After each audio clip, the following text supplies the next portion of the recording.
हर किसी ने किया। मैं ये नहीं कह रहा हूं कि 1947 से लेकर आज तक कुछ नहीं हुआ, बहुत कुछ हुआ, बहुत हुआ है।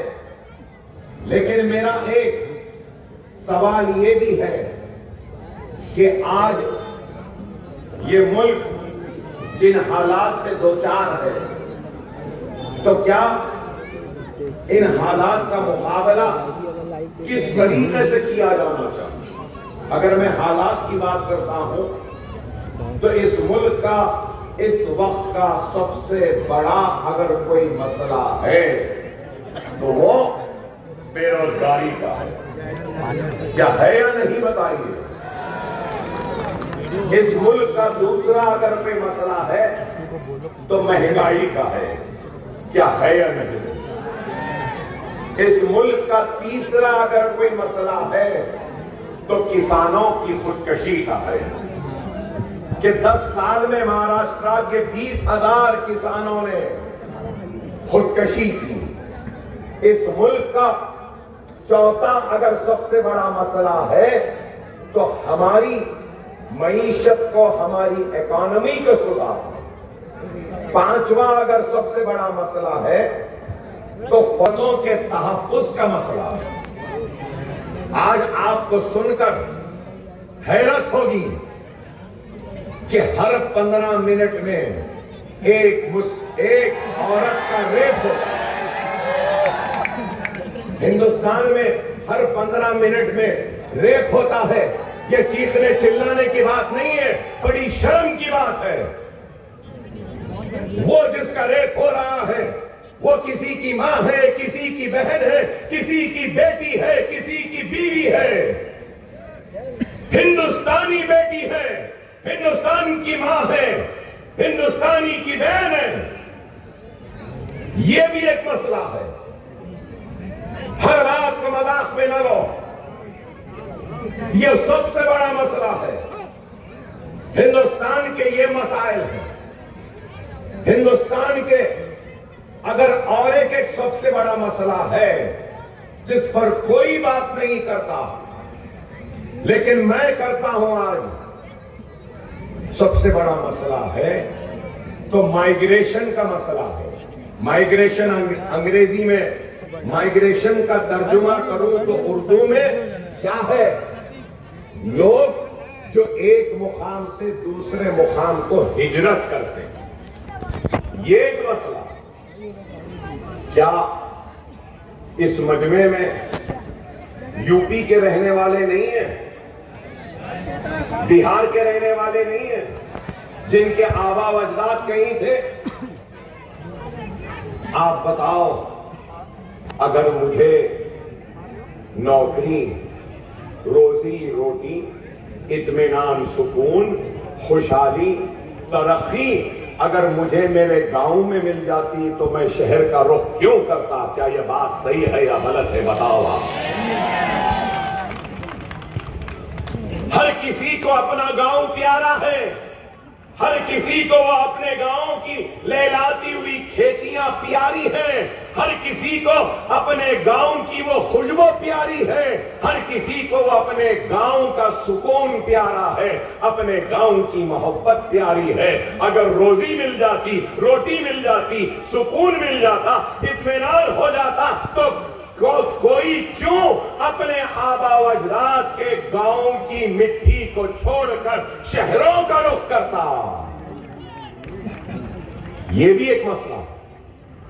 अगर गांव से शहर को आने का, हिजरत का, माइग्रेशन का है, तो एक और सबसे बड़ा मसला है जिस पर कोई बात नहीं करता, मैं आज उस पर भी बात करूंगा।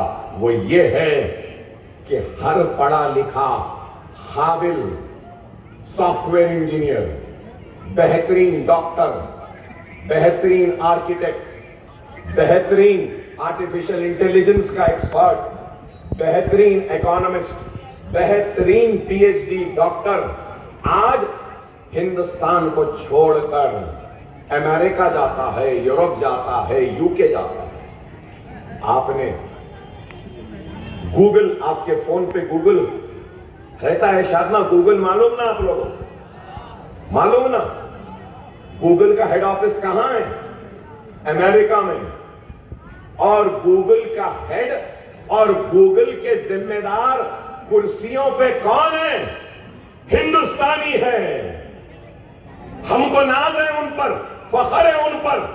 माइक्रोसॉफ्ट में डॉक्टर्स हैं, इंजीनियर हैं, लेकिन क्या कभी किसी ने इस बात पर गौर किया कि ये सॉफ्टवेयर इंजीनियर गूगल को क्यों गया? क्या हम गूगल जैसा ऑफिस, गूगल जैसा सॉफ्टवेयर या गूगल जैसी ताकतवर इदारा क्या हम हिंदुस्तान में नहीं बना सकते थे? अगर बनता और गूगल वाले जो उसको दे रहे हैं, अमेरिका जो उसको दे रहा है, अगर हिंदुस्तान में उसको सब कुछ मिलता तो वो क्यों अमेरिका जाता, क्यों यूके जाता, क्यों यूरोप जाता? क्या मेरी बात सही है या गलत है? आप बताइए। अच्छे अच्छे दिमाग मुल्क से चले जा रहे हैं, काबिल लोग चले जा रहे हैं, लोग गांवों को छोड़ रहे हैं। लेकिन आज सिर्फ बात की जाती है तो क्या क्या हिंदुस्तान का मसला हिंदू है? क्या हिंदुस्तान का मसला मुसलमान है? नहीं मेरे भाई, हिंदुस्तान के ये मसले, ये मसाले। लेकिन आज भारतीय जनता पार्टी 10 साल से बरसरे इख्तिदार है, तो 10 साल से क्या कर रहे हैं? सबसे पहला क्या था आपको याद होगा? लव जिहाद। सही है या गलत? घर वापसी, रामजादे फुलाजादे गाली है वो मैं देना नहीं चाहता। जेएसआर के नारे, मॉब लिंचिंग, थैली है, गोश है, बकरे का गोश है, नहीं बीफ है, मार रहे पीट रहे, ट्रेन में गोली मार रहे। हुसूर क्या? सुन्नत है, दाढ़ी है। हुसूर क्या? सर पे टोपी है, पीट रहे हैं, मार रहे हैं। आप बताओ, क्या हिंदुस्तान का मसला बेरोजगारी, क्या लव जिहाद, घर वापसी से दूर होगी? क्या महंगाई रामजादे फुलाजादे या जेएसआर के नारे लगाने से महंगाई कम होगी? मैं पूछना चाहता हूं, बीफ के नाम पर मारने पीटने से क्या बेरोजगारों को रोजगार मिल जाएगा? आज आप बोलो, सिर्फ टारगेट है तो मुसलमान की दाढ़ी, मुसलमान की टोपी, मुसलमान की शेरवानी, मुसलमान का नाम, ट्रिपल तलाक, कानून। अब देखो निसाब करिकुलम को बदल दो, तारीख को बदल दो। अरे करिकुलम को बदलो, ऐसा बदलो, ऐसा अच्छा बनाओ कि वो कोर्सेज जो लंदन में है, यूके में है, वो कोर्सेज जो ऑक्सफोर्ड में है, वो कोर्सेज जो कैम्ब्रिज में है, वो कोर्सेज जो हार्वर्ड में है, वो कोर्सेज को यहां पे लाओ। नौजवानों के डिग्रियों में ताकत दो। डिग्री है, पीएचडी है, लेकिन नौकरी नहीं है, तो क्या फायदा ऐसे इल्म का जो रोजी न दे सके? लेकिन इनको उसकी भी फिक्र नहीं। और फिर नया शुरू हो गया, बुलडोजर। सही है या गलत? सही है। हेलो, बस कुछ हुआ, बुलडोजर ले जा रहे, घर गिरा दे रहे, बुलडोजर ले जा रहे, मस्जिद गिरा दे रहे, बुलडोजर ले जा रहे हैं। जरा कुछ हुआ बुलडोजर। अब नहीं मालूम, अब तक तो नोटिसें मिलती थी हमको, शायद वो दिन आएगा कि अकबर ओवैसी तकरीर ना कर, अगर करेगा तो बुलडोजर तेरे घर पे भी आ जाएगा। आप बताइए, क्या बुलडोजर हमारा मसला है? हमारा मतलब मैं हिंदू, मुस्लिम, सिख, ईसाई सबका मसला है क्या? मैं पूछ रहा हूं। क्या है आप बताओ। चलो इससे दिल नहीं भरा, सीएए एनआरसी, बताओ कहां से आए, किधर से आए, इधर से आए, उधर से आए, सब बताओ। अरे बाबा मैं यही था, मेरा बाप यही था, मेरा दादा यही था, मेरा परदादा यही था, सब यही के। नहीं, सताना, तवज्जो हटाना मसाइल से। फिर उसके बाद देखो यहां है पुलिस है, जलसे में भी है, लॉ एंड ऑर्डर का काम करे, मेहनत करते। मैं कानून बना रहा, लेजिस्लेचर कानून बना, और मैं जब कानून बनाता हूं उस कानून को इंप्लीमेंट करती है तो पुलिस, मेहनत से, कोशिश से, कुर्बानी से। आज पुलिस है, यहां पे है, मेरी हिफाजत, मेरी जान के लिए भी है। ये लोग अपना काम कर रहे हैं, लेकिन आप बताओ क्या ये बात सही है? क्या ये बात सही है? पुलिस की कस्टडी में है और उसके बाद में एनकाउंटर होता है, क्या सही है? हाथों में हथकड़ी है, गोलियां मार दी जा रही है, तड़ तड़ तड़ तड़ खत्म। क्या ये हमारे मुल्क का लॉ एंड ऑर्डर है? आप बताइए, क्या मैं गलत कह रहा हूं? नहीं मालूम कि कल को शायद मुझको भी पकड़ ले, हथकड़ियां डाल दे। मैं तो बीमार रहता ही हूं, मुझे भी दवा खाने को ले जाएंगे, शायद कोई आएगा और तर तर तर तर गोली मार देगा, हम मर जाएंगे।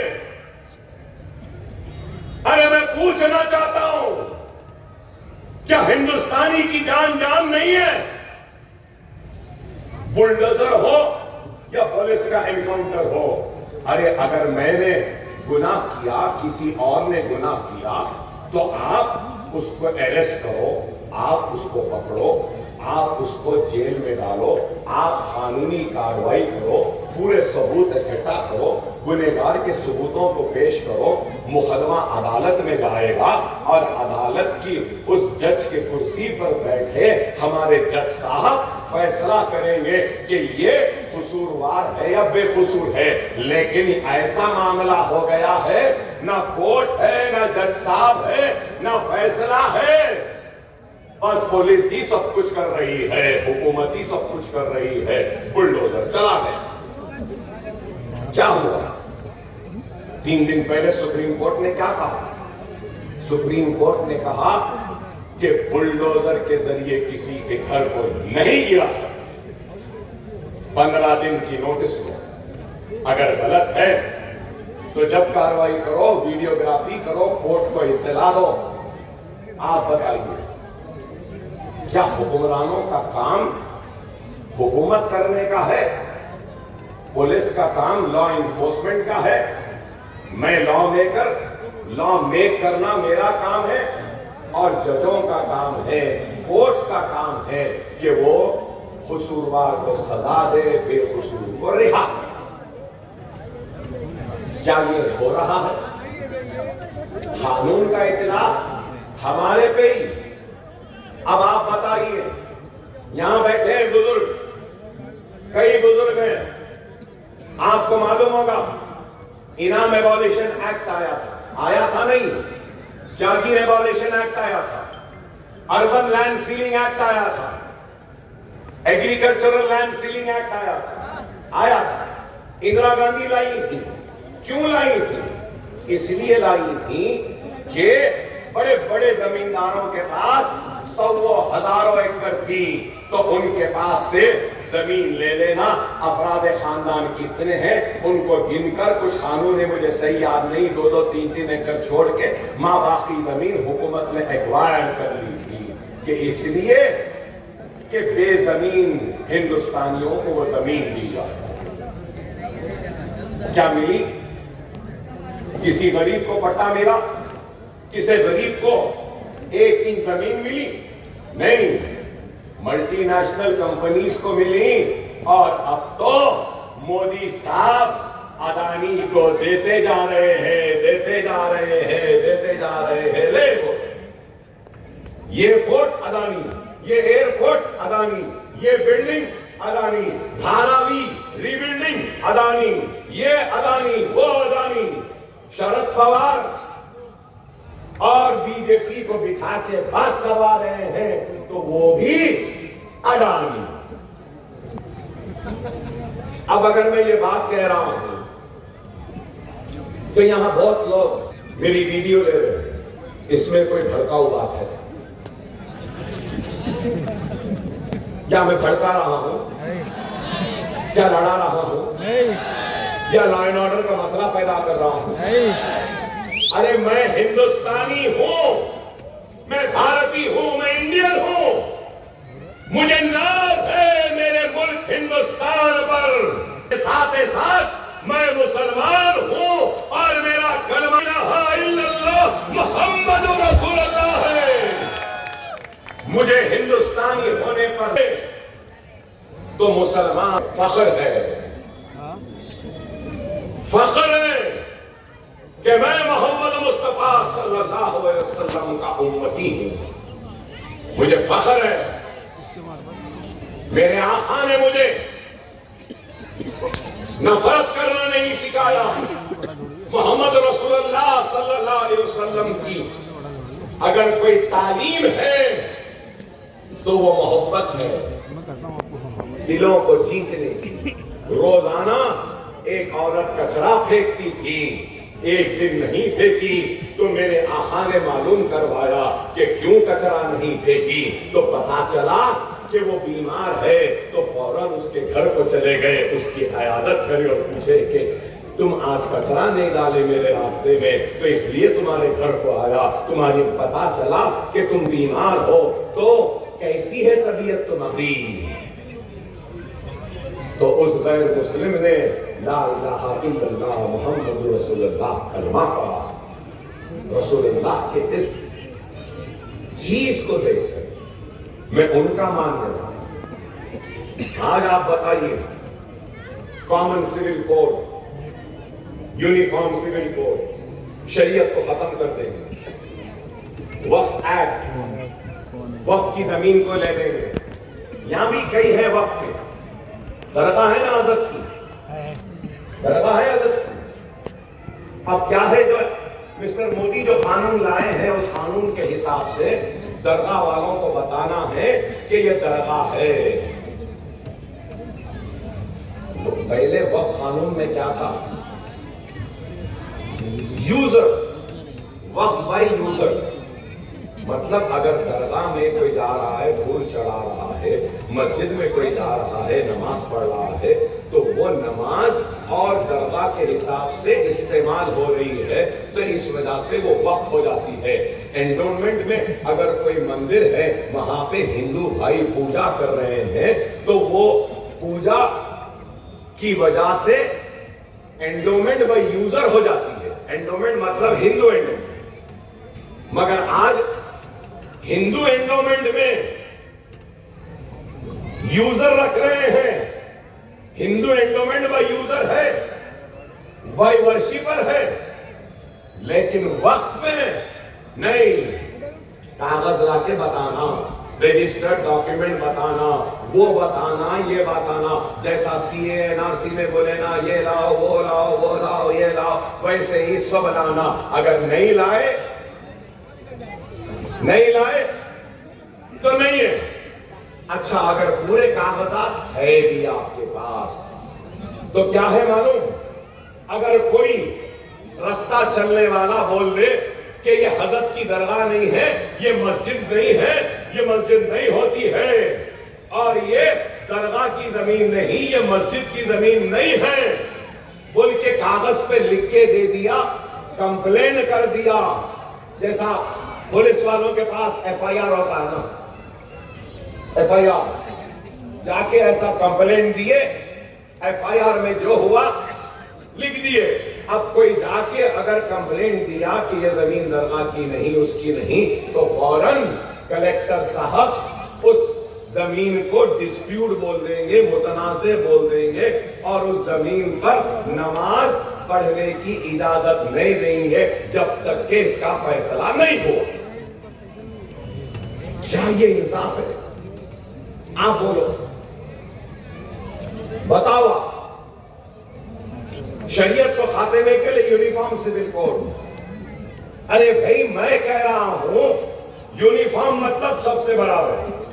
जब आदिवासी और ट्राइबल लोग यूनिफॉर्म सिविल कोड में शामिल नहीं होंगे, उससे मुस्तस्ना रहेंगे, तो फिर वो यूनिफॉर्म सिविल कोड कहां से हुआ? एक्सा सिविल कोड कहां से हुआ? बोल रहे हैं कि एक्सा कानून, एक्सा सिविल कोड ला देंगे, सबके लिए एक्सा होगा। ठीक है, तो सबके उसमें आदिवासी ट्राइबल को क्यों निकाल दिए?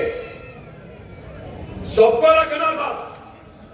क्या जरूरत यूनिफॉर्म सिविल कोड की है या यूनिफॉर्म सोच की है, यूनिफॉर्म तरक्की की है, यूनिफॉर्म डेवलपमेंट की है, यूनिफॉर्म जस्टिस की है, यूनिफॉर्म इंसाफ की है? आप मुझे बताओ मेरी बात सही है या गलत है? सही है।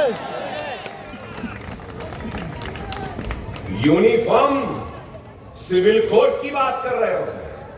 क्या आपकी सोच में यूनिफॉर्मिटी है? आपके तहरीर में यूनिफॉर्मिटी है? आपके काम में, इक़दाम में यूनिफॉर्मिटी है? अरे कम से कम पहले तो नारे देते थे, करे तो कुछ नहीं, पहले तो नारे देते थे। अब तो ना नारा है ना काम है। पहले एक नारा दिए थे, सबका साथ, सबका विश्वास, सबका विकास। सबका विश्वास मिला, सबका विकास हुआ, सबका साथ हुआ? नहीं हुआ। आपने अपने विश्वास से महरूम रखा मुझको, अपने विकास से महरूम रखा मुझको, अपने साथ से महरूम रखा मुझको। तुम तो आज बांट रहे हो। आज 2 दिन पहले साबिका चीफ मिनिस्टर, मौजूदा deputy chief minister Devendra Fadnavis बार बार कह रहे हैं, बार बार वोट जिहाद, वोट जिहाद। इससे पहले बोले थे, इलेक्शन कमीशन ने फटकार लगाई और कहा कि ऐसे नहीं बोल सकते। आज इतना मजमा है, इतने लोग मुझे सुनने आए। जरूरी नहीं है कि यहां जितने लोग हैं मुझे वोट दे, आप किसी को भी दे सकते। आपका हक है, आपका इख्तियार है, आपका फैसला है। मैं अगर तकरीर कर रहा हूं तो मैं अपनी सोच, अपनी फिक्र, अपने इरादे, अपने मंसूबे, अपने दुख, अपने दर्द को बयान करते हुए आपके दिलो दिमाग पर एक बोझ डालते हुए आपके दिलों को जीत कर आपको मजलिस के करीब लाने की कोशिश कर रहा हूं। और जरूरी नहीं है, जरूरी नहीं है कि हर कोई मुझे दे। तो ये कैसे कह सकते हैं कि वोट जिहाद? क्या इन पे कोई कानून नहीं, इन पे कोई मुकदमा नहीं? हम बड़े क्यों? मेरा नाम अकबरुद्दीन ओवैसी है, इसलिए कि मैं मुसलमान हूं, इसलिए कि मैं ला इलाहा इल्लल्लाह मुहम्मदुर रसूलुल्लाह कलमा पढ़ता हूं, इसलिए कि मैं मोदी योगी या किसी और से डरता नहीं हूं, इसलिए नहीं डरता कि मैं ला इलाहा इल्लल्लाह मुहम्मदुर रसूलुल्लाह कलमा पढ़ने वाला मुसलमान हूं। जब मैंने कलमा पढ़ लिया है तो अपने आप को फरोख्त कर दिया है अल्लाह उसके रसूल के नाम पर। दुनिया की कोई ताकत मुझे न खरीद सकती है, न डरा सकती है। क्यों डरूं?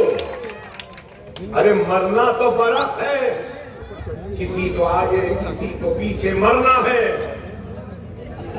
आज से 13 साल पहले या 14 साल पहले मुझे 3 गोलियां मारी गई, 3 गोलियां।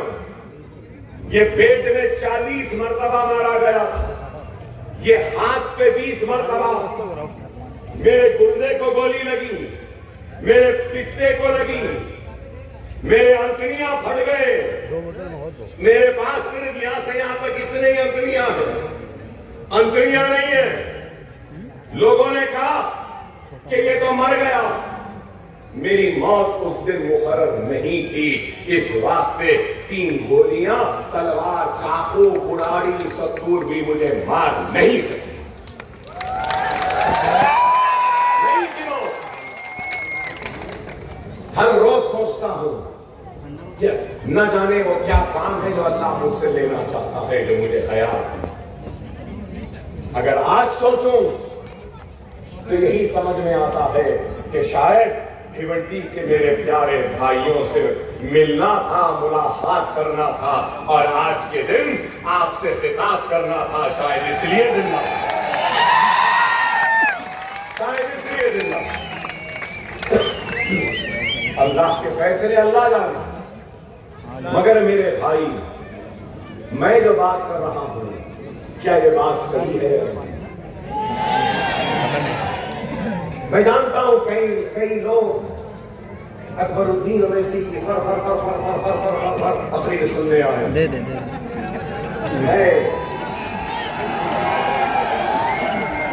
लेकिन याद रखो, अगर किसी कौम की क़यादत करनी है तो बेशक कौम को बेदार करने के लिए जोश की जरूरत होती है। लेकिन आज ये जिंदा लोगों के इस सरों के समंदर को देखकर मुझे एहसास हो रहा है कि जोश जिंदा है, हमारी कौम बेदार है। अल्हम्दुलिल्लाह, जब जोश जिंदा है, कौम बेदार है, तो जरूरत किस चीज की है? होशमंदी की। अगर जोश होश से मिल जाए तो मंजिल तक हम पहुंच ही जाएंगे, कामयाबी वो कामरानी के साथ। और बहुत से लोग बहुत से जाले डाल के भी खड़े हैं यहाँ पे, समझे ना? बहुत है ऐसा यूं जाल डाल के है, अरे कमजोर जाले में फंस जाता है, ताकतवर जाला तोड़ के निकल जाता है। मैं किसी के जाल में फंसने वाला नहीं हूं। क्या छुरी है, तोता है, मैना है? नहीं, मेरे बाप का नाम सुल्तान सलाहुद्दीन ओवैसी था। सलाहुद्दीन ओवैसी की औलाद हो, चूड़ी का बच्चा नहीं हो कि फेंकेंगे फंस जाऊंगा। वो दौड़ गया, अब हम फेंकेंगे और तुमको फंसाएंगे। हम फंसने वालों में से नहीं। आज आप बताइए कि क्या है? आज मैं आपसे एक और सवाल करना चाहता हूं। कांग्रेस है यहां, बीजेपी है, सब पार्टी, हर एक को हक है इंतखाब लड़ने। कांग्रेस है, कांग्रेस की आइडियोलॉजी है महात्मा गांधी, जवाहरलाल नेहरू की आइडियोलॉजी है। सही है ना मेरी बात?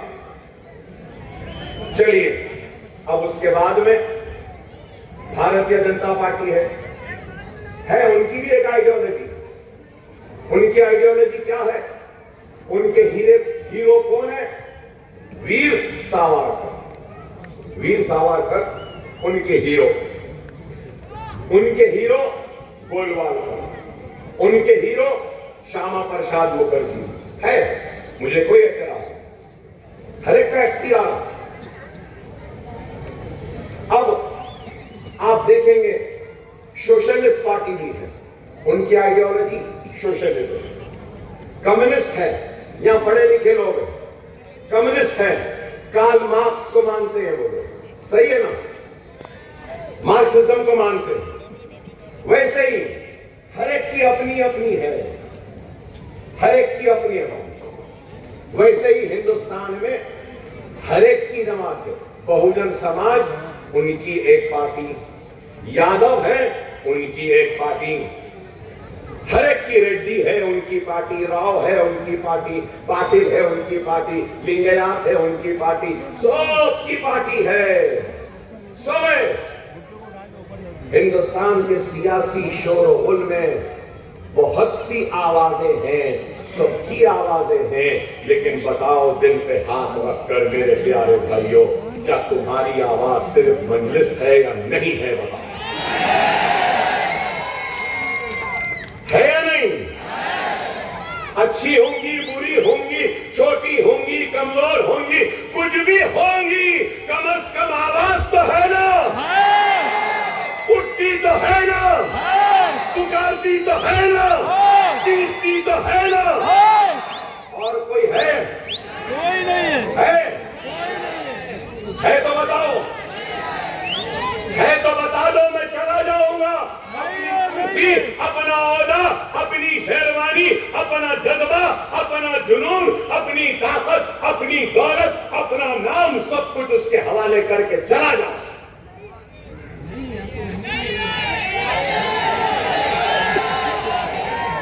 वो जो नहीं है उसके लिए आया हूं।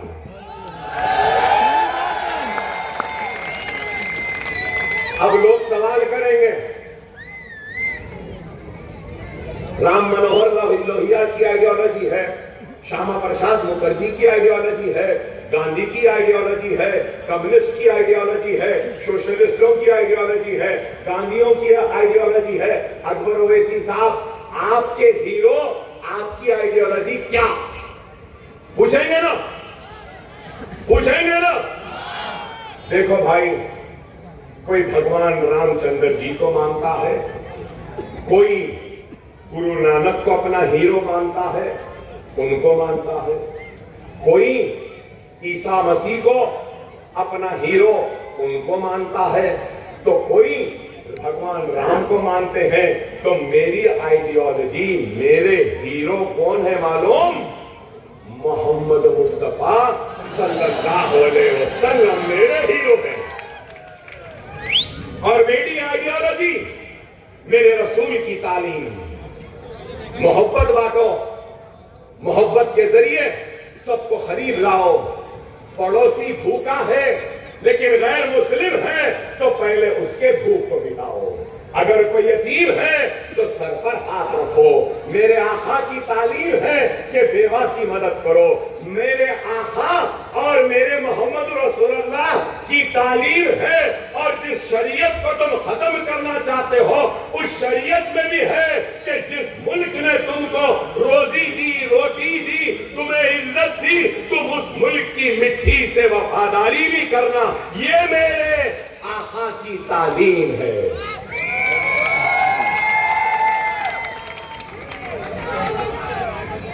ये है मेरी बात। मगर आप बोलो, शिवसेना